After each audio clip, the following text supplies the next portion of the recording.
साहब, सबसे पहले ज़ाहिर एक और धचका लगाया तहरीक इंसाफ को। आज खैबर पख्तूनख्वा में जब एक नई जमात बनी है, उसमें तहरीक इंसाफ का अपना नाम शामिल है, मगर -1 इस्टेब्लिशमेंट की तरफ से पॉलिटिकल मनूवरिंग ये सब आप लोगों ने भी भुगती है। आप लोगों की जमात रह गई थी, मगर ज़ाहिर लीडर को माइनस किया गया था। यहाँ पर लीडर मौजूद है, मगर नीचे से पार्टी को तोड़ा जा रहा है। सस्टेनेबल हो सकता है? कह रहे हैं मुसलसल चेयरमैन पीटीआई कि जी वो दौर गुजर गया जब इस्टेब्लिशमेंट पॉलिटिकल मनूवरिंग करती थी, सियासी इंजीनियरिंग करती थी। अब हमारा नजरिया मौजूद है, जो भी जाएगा उसकी जगह जिसको खड़ा करूंगा वो जीत जाएगा। आपको लगता है इन चीजों से फर्क पड़ता है? परवेज खटक एक ग्रुप बना लें या फिर जहांगीर तरीन एक दूसरा ग्रुप बना लें? देखिए, इसमें बात इस तरह से नहीं है जिस तरह से ये फितना खान साहब जो है ये अपना सौदा बेचने के लिए जो है वो गुफ्तगू करते हैं। मामला ये है कि उन्होंने एक प्रोग्राम बनाया, उसके ऊपर बड़ी मेहनत की, नौजवान नस्ल को सोशल मीडिया के ज़रिए से, गाली गलोच ब्रिगेड के ज़रिए से उनको गुमराह किया और उस ख़ास बयानिए की बुनियाद के ऊपर एक अदारे को जो है वो निशाना बनाया। अपनी गिरफ़्तारी को जो है वो रेड लाइन करार दे के जो है उन्होंने मामले को आगे बढ़ाया। इसके लिए वो तकरीबन 1 साल, इससे पहले भी सूरत हाल इससे मिलती जुलती जो है वो गुफ्तगू और जो है वो चीज़ें थी, लेकिन उसमें ज़्यादातर निशाना जो है वो मुखालिफ सियासी कुव्वतें थी। लेकिन इस 1 साल में उन्होंने एक अदारे को और उसके बाद पिछले जो है वो 3 माह से एक शख्सियत को जो है वो निशाना बनाया और उसके नतीजे में वो रियासत के ऊपर हमलावर हुए हैं। उन्होंने बाकायदा जो है वो एक जुर्म का इर्तिकाब किया है। अब जिन लोगों ने, जिस टोले ने उस जमात में से इस जुर्म का इर्तिकाब किया है और उन्होंने जो है वो दिफाई तनसीबात के ऊपर हमला किया, मुल्क के दिफाई अदारे के ऊपर हमला किया, उन्होंने शोहदा की यादगारों की बेहुरमती की, तो उनके ख़िलाफ़ जो है अगर एक लीगल प्रोसेस, वो लोग जो उसमें मुलव्वस हैं उनके ख़िलाफ़ अगर कानून अपना रास्ता लेता है तो ये पॉलिटिकल मैनूवरिंग कैसे हो गई? वैसे मगर राजा मसला ये ना कि इसमें फिर अगर ये पॉलिटिकल मैनूवरिंग नहीं है, बात जो है वो कैसे हो गई? अगर ये पॉलिटिकल मैनूवरिंग नहीं है, इस बात से कुछ लोग अलहदगी इख्तियार कर रहे हैं तो ये उस बयानिए का कसूर है और उसकी इस जो है जो उसने ये फसाद खड़ा किया था उसकी जो है वो यानी एक फितरी सूरत हाल है। इसमें मनूवरिंग वाली कौन सी बात है? अगर पॉलिटिकल मनूवरिंग नहीं है तो उसके बाद ये जो बार बार कहा जाता है कि जी कोई गवाही आएगी जो कि साहब को, चेयरमैन पीटीआई को लिंक करेगी इन तमाम वाकयात से, वो गवाही तो आई नहीं है। अगर वो लिंक नहीं होते 9 मई के वाकयात से और वो भी इलेक्शन में मौजूद होंगे तो ये सारे के सारे लोग मिलकर क्या बिगाड़ लेंगे? आपको भी अच्छे से पता है, कॉन्स्टिट्यूंसी पॉलिटिक्स को आप समझते हैं। और खासतौर पर खैबर पख्तूनख्वा में आतिफ खान साहब का भी आज बयान है कि मैं छोड़ दूंगा, मेरी जगह कोई और आ जाएगा। और खान साहब का अपना भी बड़ा कॉन्फिडेंस है कि भाई ये टाइम गुजर गया जब ये पॉलिटिकल मैनेजमेंट होती तो ये जमातें बनती रहें। क्या कर लेंगे परवेज खटक साहब अपने 57 लोगों के साथ, या क्या कर लेंगे जहांगीर तरीन साहब पंजाब में? अगर तहरीक इंसाफ का बल्ला मौजूद होगा, उसका आपका मुकाबला उन्हीं से हो रहा होगा।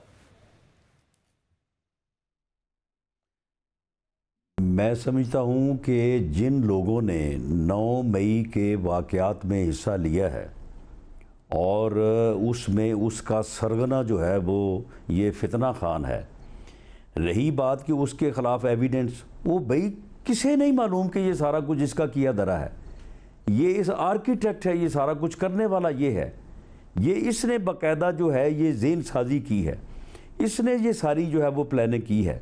और ये प्लानिंग और ये ज़ेन साजी और इसका जो अमल है ये मुल्क दुश्मनी के मुतरादिफ है।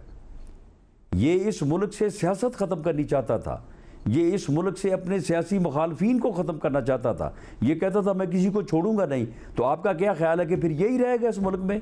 तो राणा साहब बतौर वजीर दाखिला अगर एविडेंस आपने खुद देखी है, आप इसकी कामयाबी की बात करते हैं तो फिर उसका तो ये एजेंडा है, फिर इस एजेंडे के ऊपर अमल होगा। राणा साहब बतौर वजीर दाखिला जो है आप क्या कन्विंस्ड हैं? सिर्फ और सिर्फ जो इमरान खान के साथ है वो रहेगा, बाकी सारे जो है मुल्क छोड़ के कहीं और चले। तो राणा साहब बतौर वजीर दाखिला आप कन्विंस्ड हैं कि नवंबर में अगर इलेक्शन हो रहा होगा तो आपका मुकाबला बल्ले से नहीं हो रहा होगा, तहरीक इंसाफ से नहीं हो रहा होगा, ऐसे हालात व वाक़यात होंगे कि तहरीक इंसाफ इलेक्शन में नहीं होगी। तहरीक इंसाफ जो है वो इलेक्शन में हो, तहरीक इंसाफ को इलेक्शन में होना चाहिए, लेकिन वो अनासर जिन्होंने 9 मई के वाक़यात किए हैं, जिन्होंने 9 मई को होने वाले जुर्म का इर्तिकाब किया है, उनके ख़िलाफ़ प्रोसिक्यूशन जो है वो इस बुनियाद पे नहीं रोकी जा सकती कि क्योंकि इन्होंने इलेक्शन लड़ना है तो इसलिए इनके ख़िलाफ़ मुकदमा ना बनाया जाए, इनको गिरफ़्तार ना किया जाए, इनको प्रोसिक्यूट ना किया जाए।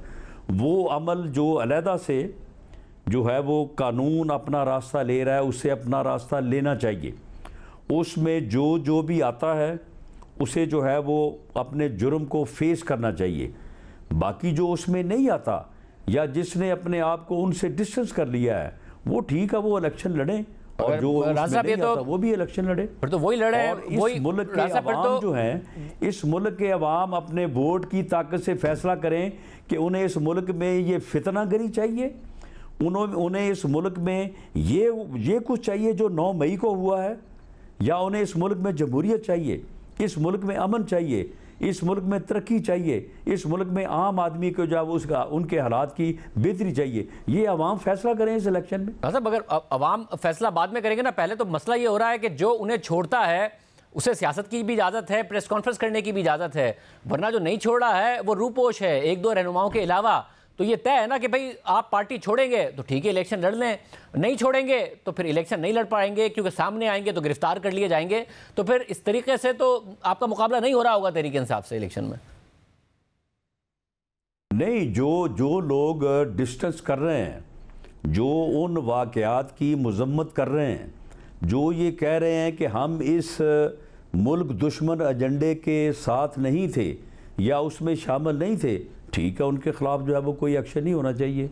और जो साथ थे वो आए ना, आके सामने आके पेश हों, अदालत को फेस करें, ज़मानत करवाएं, अपनी सफाई पेश करें। ये क्या तरीका है कि जो है वो छुपे बैठे हैं, सामने आ नहीं रहे, सिर्फ ट्वीट कर रहे हैं, और ट्वीट जो पेश होते हैं वो एक दफ़ा पेश होते हैं, दूसरे केस में गिरफ्तार हो जाते हैं। अली मोहम्मद खान का हाल देख लें। इन चीज़ों को जो पेश होते हैं वो एक पार्टी नहीं छोड़ते तो एक केस में जमानत होती है, दूसरे में गिरफ्तार हो जाते हैं। अली मोहम्मद खान का आप देख लें, परवेज इलाही साहब का हाल आप देख लें, एमपीओ के तहत फिर गिरफ्तार कर लिया जाता है। तो मैसेज तो बड़ा क्लियर है ना कि आप सियासत अब उसी वक्त करेंगे इस साल में कम से कम। परवेज इलाही साहब ने नहीं, शाहजेब परवेज इलाही साहब ने जो ये आखिरी 3 माह की हुकूमत की है, उन्होंने जिस तरह से इस मुल्क को लूटा और सत्यानाश किया है, आपको पता है कि उन्होंने जो डिवीज़न बनाया था अपना गुजरात डिवीज़न, उसमें कितने अरब रुपए की फज पेमेंट हुई है।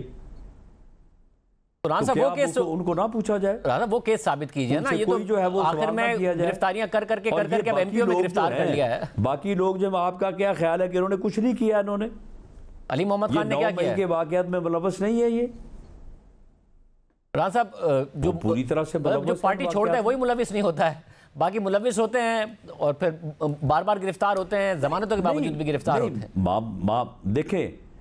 देखें मामला ये है कि जो पीटीआई का बयानिया था, जो पीटीआई की रेड लाइन थी, उस रेड लाइन के बाद जिस तरह से उन्होंने एक ही तरफ रुख किया, एक ही तरफ हमलावर हुए, और वो जो हमला था जो इस मुल्क के दिफाई अदारे पे था, उसके बाकायदा जो ताने बाने जो हैं, आप तो कह रहे हैं कि जी गवाही आई नहीं है, गवाहियाँ जो हैं वो आ रही हैं, लेकिन ठीक है, ये एक टेक्निकल और जो चीज़ें जो हैं वो मुल्क की सरहदों से बाहर तक भी जिनके ताने बाने हैं, उसमें एक टाइम तो लगेगा।